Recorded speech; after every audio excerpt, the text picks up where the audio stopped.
Chicos, ¿cómo están? Aquí en un nuevo video, espero que estén muy bien. El día de hoy vamos a hablar de uno de los países más grandes e influyentes de todo el mundo. Pero antes de esto, quiero preguntarles para ustedes qué es la ley Jim Crow. Así que por favor, escríbenlo en los comentarios y dale un like al video. Bueno chicos, empezamos. Resulta que en el mundo uno de los países más influyentes desde la época del siglo XV ha sido Estados Unidos. Estados Unidos, después de la independencia lograda por sus padres fundadores, firmando la Declaración de Independencia, comenzó la instauración y consolidación de sus territorios y su población para formar un Estado-nación moderno. La organización del nuevo país estuvo acompañada por un proceso de colonización de los territorios que se encontraban al occidente de las 13 colonias originales, con el objetivo de expandir la frontera agrícola y adquirir recursos naturales que pertenecieran a las actividades productivas.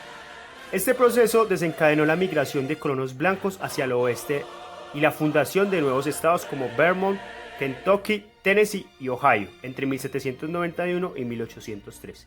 Simultáneamente, Estados Unidos comprendió la compra de nuevos territorios a sus antiguos aliados de la Guerra de Independencia. Luisiana se la compró a Francia en 1803 y la Florida a la España en 1819. La expansión de Estados Unidos también intentó desarrollarse hacia el norte, en las provincias que formaban Canadá y aún administradas por la corona británica. Esta situación provocó una nueva guerra en Inglaterra en 1812, la cual culminó en el reconocimiento norteamericano del dominio británico en Canadá. Eso hizo que finalmente el proyecto expansionista estadounidense se concentrara al occidente del país y hacia el sur. La expansión hacia el oeste chocó con la presencia de comunidades indígenas en las zonas predominantes por los Estados Unidos. Esas comunidades habían habitado durante siglos sus territorios y repentinamente se vieron invadidos por los colonos blancos. La estrategia de despojo y desplazamiento usada por los colonos fue generalmente violenta, con los pueblos indígenas con la justificación del apoyo de que algunos de ellos había dado a los británicos durante la Guerra de Independencia. Así, la población indígena de los Estados Unidos se redujo considerablemente durante el siglo XIX, como consecuencia del genocidio cometido en su contra al fin de acaparar sus territorios del oeste norteamericano. Luego de este violento proceso de ese despojo se fundaron los estados de Indiana, Mississippi, Illinois, Alabama y Maine. Durante la primera mitad del siglo XIX, la expansión de los colonos blancos estadounidenses hacia el oeste fue considerable. La colonización del territorio se tradujo en la creación de nuevos estados como Arkansas, Michigan, Florida, Iowa y Wisconsin, al tiempo que colonos blancos norteamericanos migraban hacia Texas, que era entonces parte de México, esta zona de acá. El rechazo de México a esta incursión desencadenó en 1846 una guerra entre dos países en los que se disputó buena parte del territorio del norte de México. En este conflicto, Estados Unidos usó todo su poder militar y su capacidad de movilizar recursos e invadió la capital mexicana en 1848. Obligó a este país no solo a cederle Texas, que es esta zona de acá, sino también los territorios de Nuevo México, Arizona, California y Nevada, que los encontramos por acá, y Nuevo México. Bueno chicos, mientras Estados Unidos iba creciendo, sus diferencias entre los estados del norte y del sur se hicieron muy evidentes. A pesar del desarrollo político y económico que significó la expansión de la frontera en Estados Unidos, había profundos conflictos sociales derivados de dos actividades económicas diferentes que impulsaban al norte y al sur del país. En el norte, las principales actividades eran la artesanía y el comercio, lo que formó numerosas burguesías que promovió el proceso de industrialización. Y los principios liberales, en contraste, en el sur vivía una sociedad esclavista, basada en la economía agraria de las grandes plantaciones y con una fuerte tradición aristócrata que defendía la extensión del sistema esclavista y la libertad de mercado. La esclavitud, desde el inicio de la consolidación del país, había sido un tema de álgida discusión. Hacia el año de 1860, de 31 millones de habitantes que tenía el país, 4 millones eran esclavos. La influencia de las ideas liberales hizo que se desarrollara un movimiento en el partido de abolir la esclavitud, el cual fue ampliamente promovido en las ciudades industriales del norte, mientras que en el sur cada vez eran más frecuentes las rebeliones de los esclavos. De igual manera, la controversia sobre la esclavitud influyó en movimientos políticos críticos de la expansión de la frontera al oeste, que veían este proceso como una posibilidad de extensión del sistema esclavista a los nuevos territorios. Así, hacia el año 1853, Estados Unidos dominaba ambas costas en Norteamérica y acumulaba los recursos naturales necesarios para convertirse en una potencia agrícola e industrial.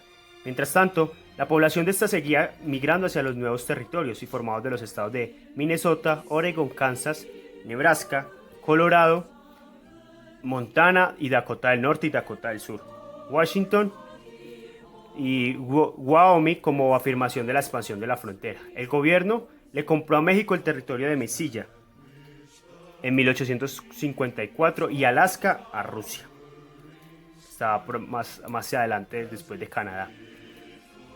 En 1867. Atraídos por el veloz desarrollo económico, el país también se pobló con inmigrantes de naciones como Alemania, Italia, Irlanda y China. Estas dos grandes disputas llevó a lo que llamamos hoy en día la guerra de secesión. En el movimiento abolicionista encontró un aliado en el sector de la élite política, partidario de eliminar la esclavitud con el fin de promover la mano de obra asalariada que impulsaría el capitalismo y controlar la violencia que desataba las rebeliones de los esclavos. Los políticos de los estados del sur se opusieron rotundamente a estos fines y defendieron la autonomía de los estados al determinar sus leyes respecto a la esclavitud. Para las elecciones presidenciales de 1860, las tensiones entre los abolicionistas y los esclavistas habían alcanzado el punto máximo. Finalmente, en 1861 salió elegido el presidente Abraham Lincoln, representante de los intereses de las burguesías industriales del norte del país. 11 estados sureños rechazaron la elección de Lincoln y decidieron separarse de la Unión y formaron un nuevo país llamado Estados Confederados de América, o simplemente la Confederación. La separación de los estados sureños desencadenó una guerra civil que enfrentó la Unión de Estados del Norte y la Confederación entre los años 1861 y 1865. Esta guerra se hizo conocer como la Guerra de Secesión. Esta fue una de las guerras más violentas del continente, pues dejó más de 1 millón de víctimas en una población que para esa época no alcanzaba más que los 30 millones de habitantes. También se ha señalado que esta fue una de las primeras guerras en los desarrollos tecnológicos era principalmente la industria, como el tren a vapor, el telégrafo, y el desempeñaron un papel significativo en el transcurso y el conflicto y su terminación. Al finalizar la guerra, el triunfo de la Unión permitió reafirmar la autoridad del gobierno central sobre cada estado y abolir definitivamente la esclavitud en los Estados Unidos. Con el triunfo de Abraham Lincoln, la abolición del sistema esclavista terminó, pero esto no implicó necesariamente la inclusión de las poblaciones afroamericanas dentro del sistema político y social estadounidense. Aunque al finalizar la guerra se proclamaron los derechos civiles y políticos de la población negra, en el año 1877 el objetivo de integración de los esclavos libertos se había cumplido solamente de manera parcial. Al finalizar la década de 1870, la élite blanca y racista de los estados sureños retomó el poder en cada una de sus regiones y emitió una serie de las leyes que creaban un sistema de segregación de discriminación, en el cual había sido llamado Jim Crow, por las décadas académicos en la cual persistió hasta bien entrados el siglo XX.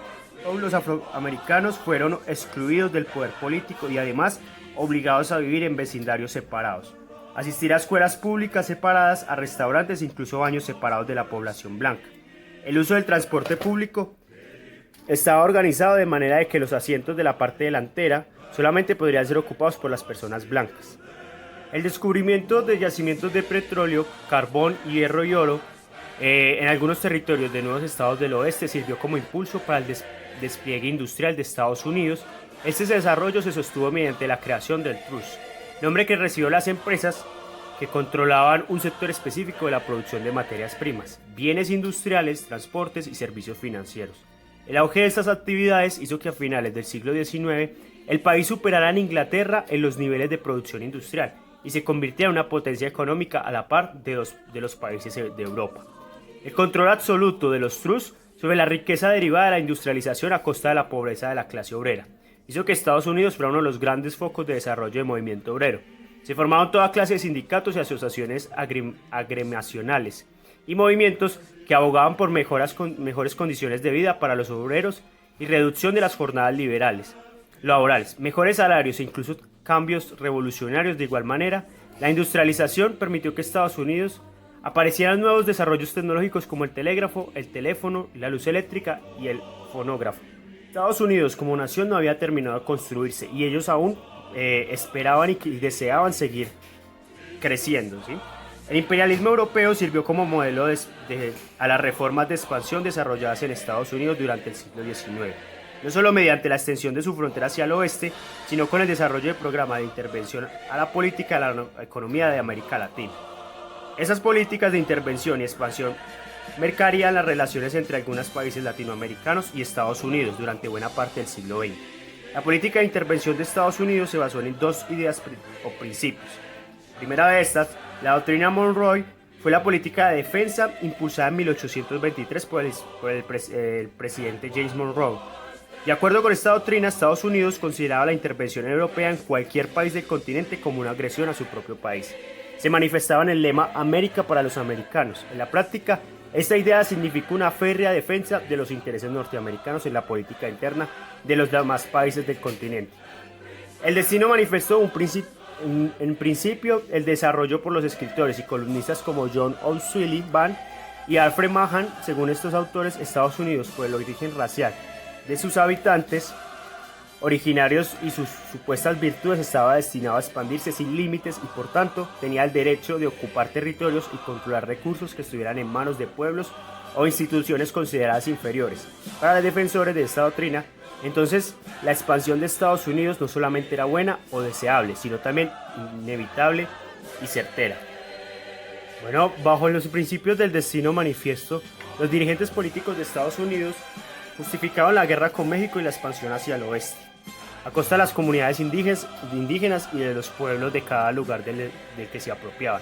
A finales del siglo XIX, las intervenciones de otros países se hicieron mucho más frecuentes, como la colonización de Hawái en 1893, la intervención militar en Venezuela en 1895 y el control de la actividad agrícola en los ferrocarriles de Centroamérica desde 1899, y la ocupación de Panamá para la construcción del canal interoceánico en 1903. La principal manifestación del expansionismo estadounidense ocurrió en 1898 y en ese año Cuba luchaba contra España para lograr independizarse de este país. Tomando ese hecho como pretexto, Estados Unidos declaró la guerra a España y al obtener la victoria bajo la justificación de defender los intereses de sus empresas y ciudadanos, logró hacerse con el control de Filipinas, Guam y Puerto Rico. A pesar de que Cuba logró su independencia en 1901, también terminó bajo un rígido control militar y económico en Estados Unidos. Ya para terminar, vamos a hablar acerca del sistema bipartidista que se maneja actualmente en Estados Unidos, ¿sí? Desde la segunda mitad del siglo XIX, el sistema de gobierno estadounidense fue controlado por dos instituciones que dominan hasta el presente la cultura política del país: el Partido Demócrata y el Partido Republicano. Aunque sus principios ideológicos se han transformado a lo largo de los años, el Partido Demócrata había nacido principalmente en los estados sureños.